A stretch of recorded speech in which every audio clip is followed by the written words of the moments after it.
Olá pessoas, muito bom dia, boa tarde, boa noite. Meu nome é Victor de Jesus, sejam todos bem-vindos ao Nebencast.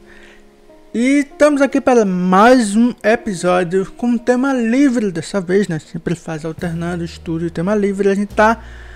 O tema de hoje é meio ambíguo, estranho, mas você vai entender. É meio que a gente vai falar sobre um julgamento das pessoas, né, quando você é espírita e aí você usa isso como um julgamento. Enfim, você vai entender. Tudo será devidamente esclarecido sobre o tema de hoje. E a gente vai para os recadinhos. Acho que recadinhos. Só que eu ainda não construí a frente de vídeos. Eu vou construir. Calma lá, muita paciência. E é isso aí. Eu acho que estamos nisso. Acho que não tem mais recadinho não. Então vamos para a vinheta. Roda. Pode rodar a vinheta. Pode rodar.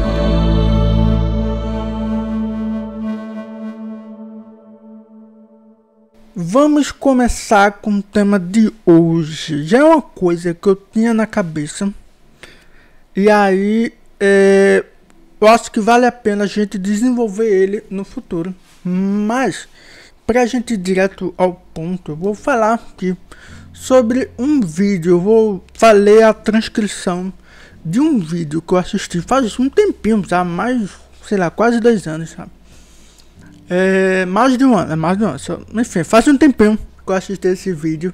E tem uma coisa nele que meio que me incomodou, assim, no sentido de ele ter materializado um certo incômodo, sabe? Eu vou explicar, vocês vão entender. Eu vou ler a transcrição de um vídeo, certo? É um vídeo de 2 pessoas que estão debatendo, falando sobre um tema.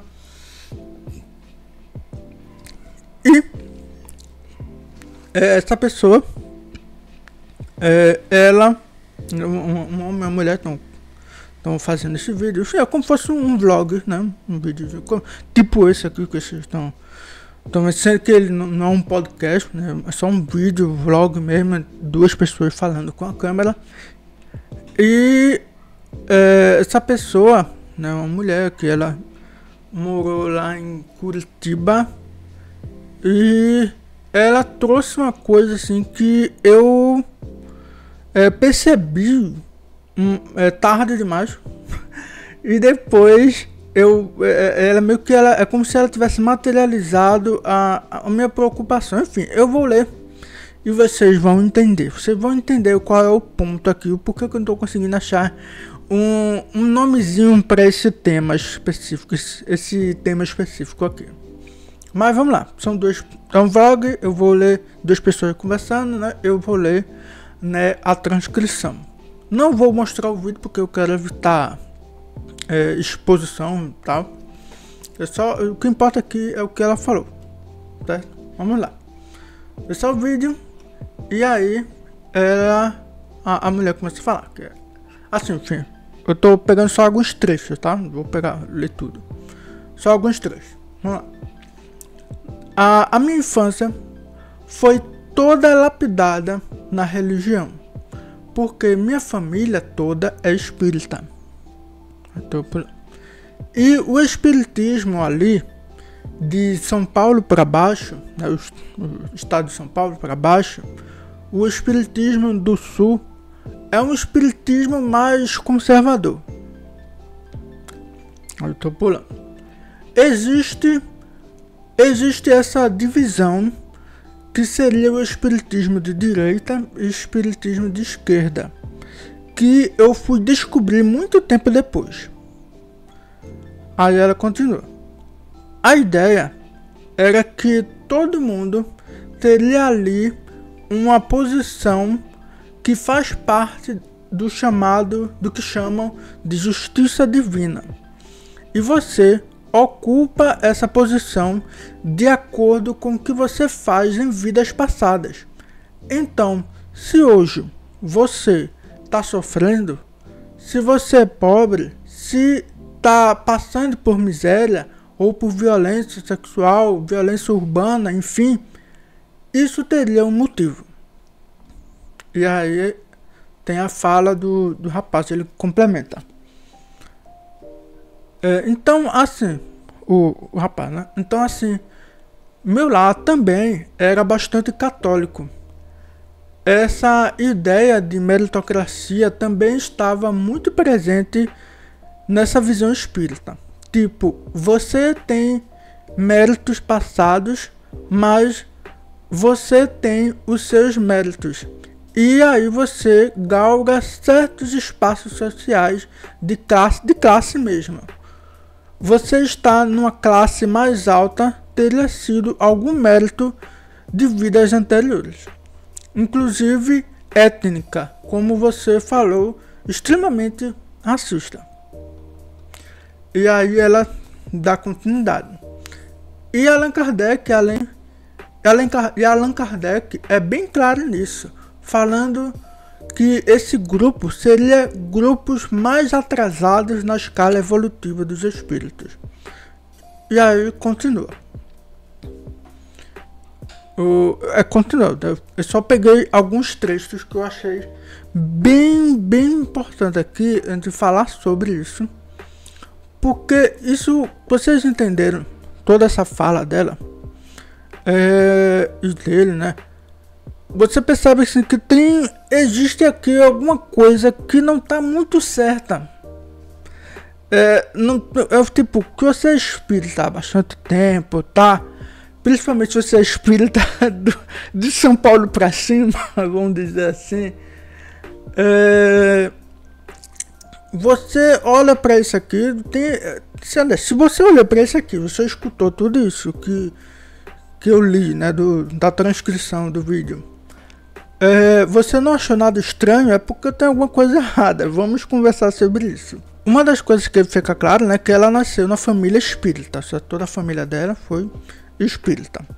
Só que aí, como ela deixa bem claro aqui, que existe uma divisão de como o espiritismo ele soa do sul, de São Paulo para baixo, né, meio que o espiritismo ali da região sul, sudeste, e o espiritismo do nordeste, ele, enfim, são espiritismos diferentes, entre muitas aspas.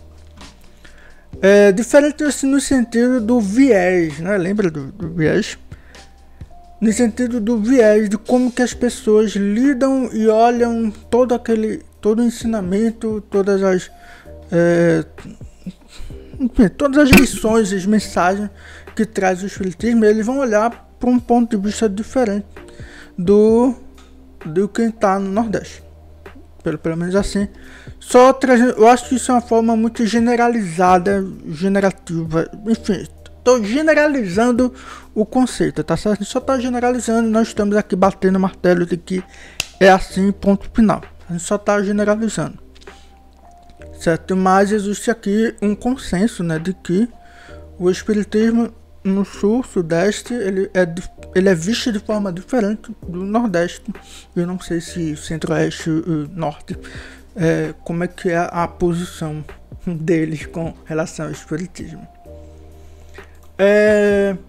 E aqui eu vou ler de novo esse trecho aqui que eu deixei bem marcado, certo? De que essa meio que foi a visão que ela absorveu como um espírita nesse ambiente diferenciado do conceito espírita. Vamos lá, vou ler de novo. A ideia era que todo mundo teria ali uma posição que faz parte do que chamam de justiça divina. E você ocupa essa posição de acordo com o que você fez em vidas passadas. Então, se hoje você está sofrendo, se você é pobre, se está passando por miséria, por violência sexual, violência urbana, enfim, isso teria um motivo. Veja que isso daqui que eu li para vocês é só a noção de como ela absorveu as lições, as mensagens do espiritismo na família dela e na região, enfim, que ela viveu. Essa foi a noção que ela absorveu. E essa noção, para mim, certo? Para mim, não sei se alguém fora de Recife tá vendo esse vídeo, mas assim, é YouTube, né? Tem alcance nacional e internacional. Se eu sou do Nordeste, sou do Recife, Pernambuco, a minha visão é completamente o oposto disso. No sentido de que isso que ela fala, ela não está, essa mensagem, ela não está impregnada de forma arcaica, não, arbitrária, pronto. De forma arbitrária, sabe? É como se fosse não uma regra rígida que é desse jeito e ponto final. De que se você está sofrendo, que você é pobre, está passando por miséria, violência e tudo mais, enfim, que tudo isso que a pessoa está passando tem um motivo. De fato tem um motivo, isso é real. A gente tem aqui qual é o conceito que ela traz disso, né? Qual é o conceito, de onde é que vem essa ideia? É uma lei bem simples que existe na natureza, que é a lei de ação e reação. Sendo que essa ideia, essa lei, sabe, de ação e reação, ela não é algo que como é que se chama? Não é só um conceito moral. Então, se você pegar, a gente vai estudar isso no futuro, certo? Eu só tô trazendo um certo ponto do livro dos Espíritos, do que ela trouxe pra cá, que vocês vão entender. No livro dos Espíritos, deixa eu pegar o livro dos Espíritos aqui. Antes de olhar o livro dos Espíritos, né, a gente vai ter o livro dos Espíritos, ele é dividido em 4 partes e tudo mais. A terceira parte é as leis morais.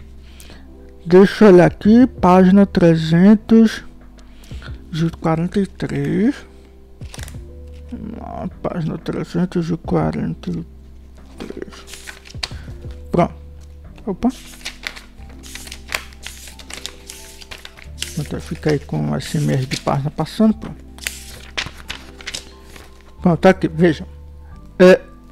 Das leis morais, essa é a terceira parte do livro dos Espíritos, certo? E aí, do primeiro capítulo da terceira parte é justamente das lei divina ou natural, certo? Lei divina ou natural.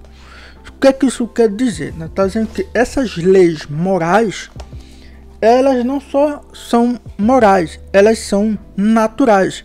Elas fazem parte da natureza, certo? Natureza faz parte do ambiente em que nós vivemos, o mundo em que nós vivemos, o universo material em que nós vivemos. Essa lei, ela rege o nosso universo. Ela rege o nosso universo, ela rege a nossa natureza, ela rege a nossa vida. Certo? Não é algo que está solto, não é uma regra que, como é que eu posso dizer, moral. Não é um consenso moral que foi criado pelo ser humano, sabe? É uma regra da natureza. Essa regra da natureza que se aplica à nossa vida. Então, que de fato existe um motivo para todo esse processo, né, de violência, de sofrimento e tudo mais. Existe um motivo. Só que existe aqui um probleminha do como que a gente pega nesse ponto e a gente justifica certas coisas. Que é o ponto do absurdo, o cúmulo do absurdo. Vamos lá. O cúmulo do absurdo aqui para mim, que vem trazer, é que o espiritismo está dividido em 2. E essa divisão, para mim, é o cúmulo do absurdo, que é a divisão que o espírito aqui o espiritismo de São Paulo para baixo é mais conservador. E tem um espiritismo de esquerda, direita. Gente, como que o espiritismo ele pode ser conservador? Isso não faz nenhum sentido, gente, pelo amor de Deus. não existe espiritismo conservador, porque em sua essência o espiritismo é progressista. O espiritismo é progressista, não tem como o espiritismo ser conservador, porque se ele é conservador, ele não é espírita, ele não tem como. Em sua essência, o próprio Allan Kardec, novamente a gente vai estudar isso, o próprio Allan Kardec, no Livro dos Espíritos, ele não parou ali, ele só fez pegou algumas perguntas, escreveu, fez lá toda a consulta com os médiuns, os espíritos responderam, pronto, parou, acabou, é isso aí, foi o próximo livro. Não, aquele Livro dos Espíritos, a gente vai contar essa história, mas o Livro dos Espíritos ele tem várias versões. Allan Kardec, ele pegou o primeiro livro, a primeira versão que ele escreveu, e ele evoluiu aquilo dali, botando mais perguntas. Ele começou com 800 e poucas perguntas, se eu não estou enganado, eu vou relembrar tudo isso. E ele mudou a versão, a primeira versão tem 800 e poucas perguntas, ou 900, por aí. E a segunda versão do livro tem 1019 perguntas, um pouco mais, enfim, mas a gente vai falar sobre isso. Veja que tem vai de 800 para 1000 perguntas. Ele mudou mais perguntas, ele modificou aquele livro, ele melhorou aquele livro. E ele foi a mais, porque ele só escreveu o Livro dos Espíritos. Ele escreveu o Livro dos Médiuns, o Evangelho segundo o Espiritismo, o Céu e o Inferno, a Gênese. E ele não parou por aí, ele continuou escrevendo, continuou estudando mais e mais, e ainda se atualizando do que ele escreveu antes. O próprio Allan Kardec, em sua essência, em sua história, ele foi progressista.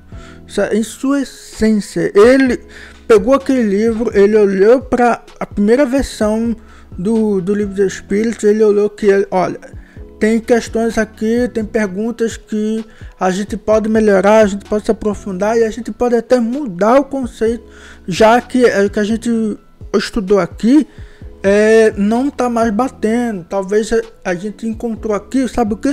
Novas evidências de que o funcionamento da mediunidade tem outras questões, tem outro ponto de vista. A gente pode encontrar de outras formas, a gente pode mudar, a gente pode evoluir, progredir. Veja que o próprio Kardec, que escreveu, codificou o Livro dos Espíritos lá em 1857, e ele foi com o tempo mudando, foi alterando e mudando de ideia e trazendo outras ideias, né? Eles em si, com o espiritismo, com o estudo do espírita, ele fez isso, né? Quem dirá a doutrina em si não ser progressista? Inclusive tem uma fala,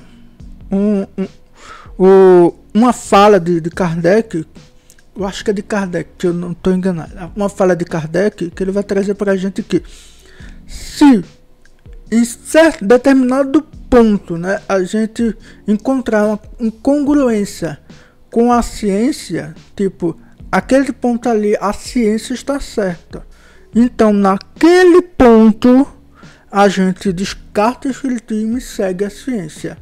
Naquele ponto, se o próprio Kardec disse isso, né, como é que o espiritismo em sua essência não vai ser progressista? Veja que a gente está sempre evoluindo. Lembra que eu falei, lembra da história da ciência, lembra que existe a metodologia científica. Kardec, ele é cientista. Ele era, né? Desencarnou. Ele era cientista. Ele aplicou assim rigidamente o método científico no Livro dos Espíritos, em toda a doutrina espírita. É por isso que a Anete Guimarães, ela vai trazer para a gente essa frase, né, que o espiritismo é uma filosofia com base científica e consequências morais. Veja só, base científica. não dá para tirar o método científico do espiritismo. Não dá, porque em essência a ciência em si ela está sempre progredindo, sempre evoluindo, sempre descobrindo novas teorias, sempre elaborando novas teorias, descobrindo novas evidências, encontrando e evoluindo, é sempre, nunca para. A ciência não está ali estagnada em um lugar. O espiritismo vai ser a mesma coisa, ele não está estagnado em um lugar. Kardec disse que é isso e ponto final. Se alguém encontrar alguma coisa ao contrário do que ele disse, está errado. Não é dessa forma que funciona. O espiritismo, em sua essência, é progressista.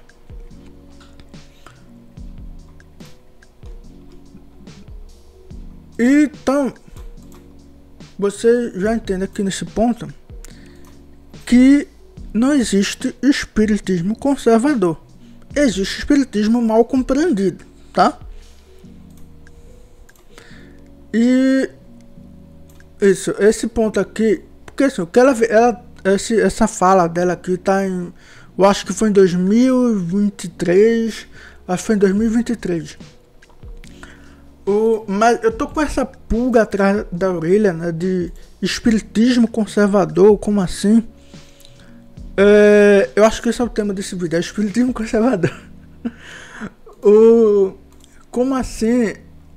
Desde a eleição, né, lá 2018, 2019, enfim, e a pandemia, desde essa época que essa ideia de espiritismo conservador é que entrou.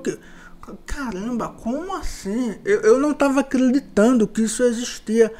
Eu não queria, aceitar, eu não estava aceitando que esse tipo de coisa existia, porque eu cresci no espiritismo, eu vivi aqui a família espírita e tudo mais, e aí eu sempre tive essa ideia de que o espiritismo ele é progressista, e eu via isso, e eu vivia essas coisas, porque a gente sempre estava no centro, né, de que não, a gente quer fazer uma coisa, mas não pode, aí não, a gente tem que esperar, a gente vai convencer e tal, aí de repente a gente podia fazer aquele exame, a gente tava tanto querendo fazer, né, aquela coisa de jovem, né, querer fazer um bocado de coisa, enfim. Meu Deus, coisa de jovem, tô ficando muito mas não queria aceitar essa ideia de que o espírito conservador é uma coisa que existia na realidade. E ele existe. Essa menina aqui, ela veio trazer pra gente, né, pra mim, de que esse negócio de fato existe. E que ela viveu isso. E que ela não é mais espírita por causa disso.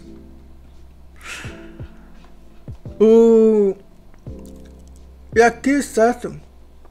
E esse aqui é o ponto mais importante aqui. Esse ponto. A lei de ação e reação, ela existe, certo? Ela faz parte da natureza do universo, da nossa vida. Mas não é pra gente pegar essa lei, certo? E jogar na cara dos outros. Não é pra gente simplesmente usar ela pra julgar os outros. Quem é você pra julgar alguém? Quem dera, nem os espíritos superiores fazem isso, quanto mais você, meu filho. Vamos lá. Essa lei, sabe assim, ela não serve o que a gente estuda no livro dos espíritos. A gente está estudando aqui, está entendendo, buscando entender tudo isso. Tudo isso que a gente está fazendo não é pra gente pegar isso, sabe? E dizer, olha, você... Cadê? Eu até preparei aqui algumas frases. Aqui, tá vendo? Eu acho que vocês já devem ter visto algumas dessas frases aqui. Tá vendo? Tá sofrendo? É porque na vida passada você fez coisa errada. Aí a criança sofreu e tal, mas quem diz quem é que era ela na vida passada? Cadê? Nas vidas passadas, com certeza, ele foi uma pessoa ruim, egoísta, que maltratou todo mundo. Ele só tá pagando os pecados dele. Na próxima encarnação, ele paga por isso. Plantou, colheu. karma instantâneo, bem feito. Enfim, a gente tem muitas e muitas frases de que a gente tá simplesmente usando a ideia de ação e reação, né, essa lei que é da natureza e tudo mais, de que olhando para o outro e dizendo, olha, sofrendo, né, tá pagando pelo seu pecado, na outra vida então, olha só, dizer que a gente tá pegando de fato uma lei, né, que existe, que é da natureza, que a gente tá estudando, que a gente estuda, e jogando naquela pessoa, jogando que ela tá sofrendo, que ela, pelo o mal que ela está passando é culpa dela. Pode ir assim, e pode até ser, mas quem é você? Essa é a questão, porque essa lei, todo esse estudo, não é pra gente pegar isso e jogar na cara das pessoas. Esse estudo, tudo que a gente está aprendendo, estudando, é para sermos severos para conosco mesmo.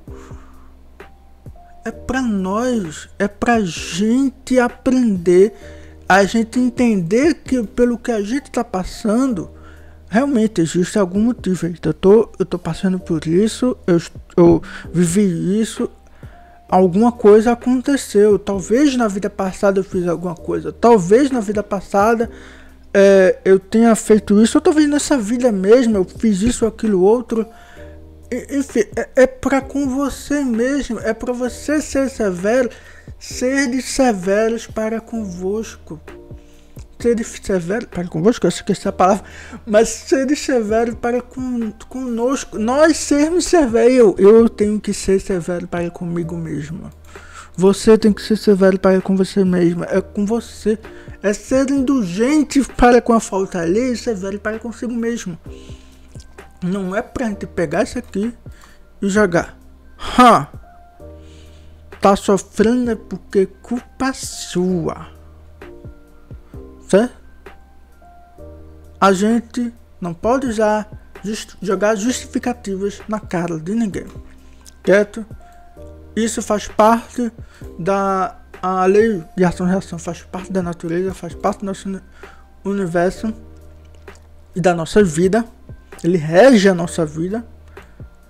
E a encarnação, sabe, a gente toda uma preocupação, né, com a encarnação passada, eu fiz isso, aquilo, outro, ou então, não, na encarnação que vem eu vou fazer tal coisa, eu receberei tal recompensa, como se a recompensa e a punição fosse a encarnação seguinte, né? Essa ideia de que eu estou sofrendo hoje porque na encarnação passada eu fiz tal coisa, ou então eu agora sou rico, né? Eu tenho dinheiro, eu tenho família, eu tenho não sei o que, eu tenho um bocado de coisa, eu estou sendo recompensado pelas coisas que eu fiz na vida passada. Essa é uma ideia tão deturpada, né? Como se a encarnação fosse de fato a recompensa ou a punição pelo que a gente fez na encarnações passadas. Essa ideia não faz sentido isso, tá, gente? Porque a verdadeira recompensa que Deus dá pra gente não é aqui, não é nesse mundo aqui, tá? Esse aqui é só um mundo passageiro, a gente morre e é isso daí, a gente vai pro verdadeiro mundo. O verdadeiro mundo é o plano espiritual, que é o primeiro mundo. Isso aqui é só o segundo mundo, tá? Segunda categoria. Abaixa essa bolinha aí.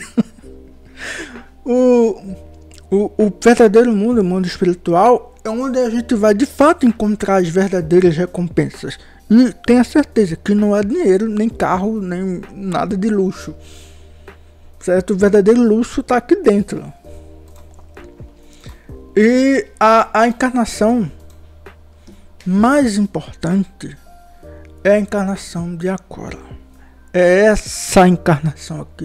Não importa a encarnação que você fez, que você passou e tudo mais.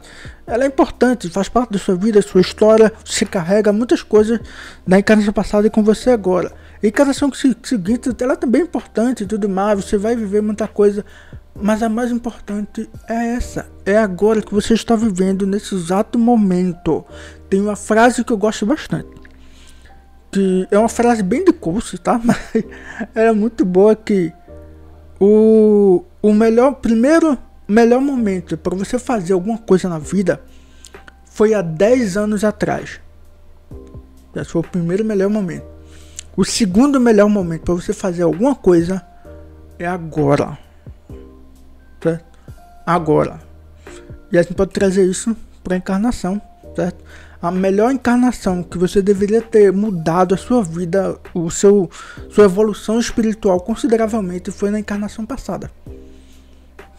Foi a melhor encarnação que você deveria ter feito alguma coisa. Sabe qual a segunda melhor encarnação para você fazer alguma coisa? É essa agora. Então, a gente tome as rédeas desta encarnação, que a gente não julgue os outros, porque reação e reação, ele tá passando isso e aquilo outro e blá blá blá. E pelo amor de Deus, não existe espiritismo conservador. Tá, compreenda, entenda o que Kardec quis dizer com tudo aquilo ali, o que é que os espíritos estão dizendo. E a gente está estudando isso.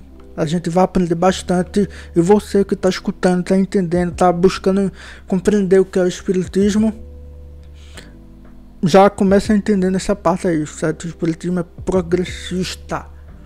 Em sua essência, a gente quer que os seres humanos progridam. E progressão, tá? Não é só evolução. Evolução é mudança. Progressão é mudar para melhor. E o melhor é o bem para todo mundo.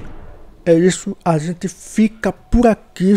Foi mais curtinho do que das semanas passadas. Então fiz uns vídeos bem longos. Mas é isso aí. Muito obrigado pela sua atenção e por ter escutado até aqui essa fala meio maluca de espiritismo. Enfim, estamos aqui. Muito obrigado por ter escutado. Se você não está inscrito no canal, se inscreve no canal e ativa o sininho e curte. Dá uma curtida se você gostou. Se você não gostou, não curte. Pode curtir também. Pode não curtir, enfim. E deixa o seu comentário do que você acha, né, que esse negócio. E que fala, né? Você já ouviu de que espiritismo é isso ou aquilo outro, ou então que tipo de fala, né? Você já ouviu de alguém dizendo que, olha, você tá fazendo por isso por causa da vida passada e tudo mais, né? Já bota aí alguma falinha pra gente. É isso, muito obrigado pela sua atenção. Meu nome é Victor Jesus, esse é o Nebencast. Tchau.